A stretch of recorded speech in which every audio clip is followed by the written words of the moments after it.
Painel, com o professor Marco Aurélio. Vamos agora aos destaques da política nacional com o professor Marco Aurélio Freire. Bom dia, ouvintes da Rádio Cidade. Hoje vamos trabalhar com duas notícias, mas as duas têm o mesmo sentido. A gente vai falar de articulação política. A primeira dessas notícias vem lá do Rio Grande do Sul. É que o governador Eduardo Leite está migrando de partido. Ele está saindo do PSDB para o PSD. E aí interessante é que nós já ouvimos essa notícia, só que com outro nome. Raquel Lira, governadora aqui de Pernambuco, fez o mesmo caminho anteriormente, né? Passando aí pela articulação de Gilberto Kassab, presidente nacional do partido.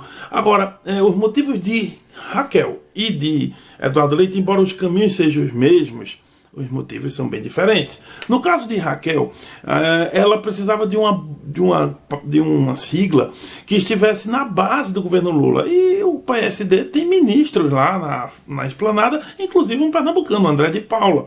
Agora, ela queria uma boa relação com o governo Lula e estar no partido de oposição não faria sentido para ela, principalmente porque colocaria o governo Lula e o presidente numa campanha à reeleição basicamente na chapa de João Campos. Então ela reequilibra o jogo político e faz todo sentido, afinal de contas a popularidade de Lula no Nordeste é bem maior do que em outras regiões. Portanto, o motivo de Raquel vai mesmo pela questão de tentar, no mínimo, uma neutralidade de Lula no jogo político em Pernambuco. Já no caso de Eduardo Leite, não é essa a configuração. É porque ele não via mais para onde crescer no PSDB. O PSDB é um partido que diminuiu muito de tamanho, perdeu inclusive seu último grande bastião, que era o estado de São Paulo, onde eles governaram por mais de 20 anos. Não conseguiam mais fazer a polarização com o PT nas disputas nacionais, e aí já tinha eleito muito menos deputados e senadores, certo? Mas ainda tinham 3 governadores. Quando Raquel sai, realmente abala o processo de força do partido, e Eduardo percebe isso. Ele tentou inclusive ser candidato a presidente pelo PSDB, nas prévias do partido não conseguiu, acabou voltando para o Rio Grande do Sul para disputar, mas é um nome que ainda é um governador que pensa num voo nacional, e o PSDB não daria esse palco para ele, até porque o PSDB tem sim um grande agente, um grande nome lá dentro, que é o do Aécio Neves. Aquele mesmo Aécio que disputou contra Dilma, chegou perto, né? Porque perdeu por 3% dos votos, mas Aécio manda no partido ainda, controla o PSDB, e para Eduardo Leite não dava. Então, ele sai do partido para uma articulação política melhor, inclusive se disputar a reeleição no Rio Grande do Sul, será mais fácil pelo PSD.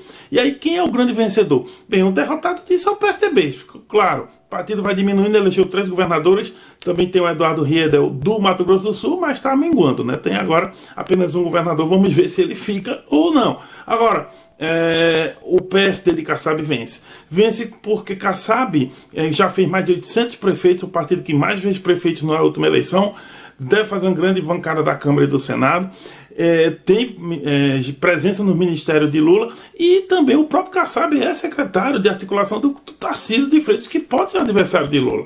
Então, o grande nome do país hoje na articulação é justamente o de Gilberto Kassab, e ele deixa claro que com esse movimento ele basicamente esfarelou o PSDB do ponto de vista de força política, mas tornando o seu partido incontestavelmente como o maior partido do país no momento, dependendo do ângulo que você queira ver. Falando em articulação, a gente fala também de um caso do lado da Câmara dos Deputados. O deputado do PSOL, Glauber Braga, ele encerrou a greve de fome porque ele está sofrendo um processo de cassação.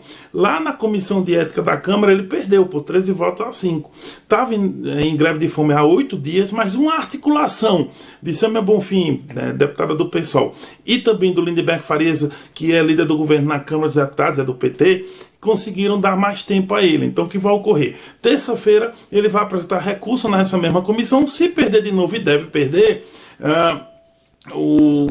a comissão tem 5 dias para mandar isso para o presidente da Câmara, que pode mandar para o plenário. Mas Hugo Mota já disse, não vai mandar para o plenário, vai esperar 60 dias pelo menos, para dar tempo do Glauber fazer sua defesa, conversar com os deputados e reverter votos.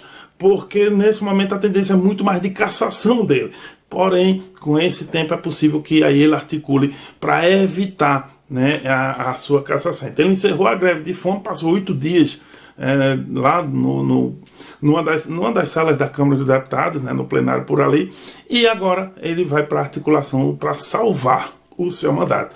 Vai conseguir ou não? Bem, a conferir. Eu volto amanhã com mais comentários, se Deus quiser.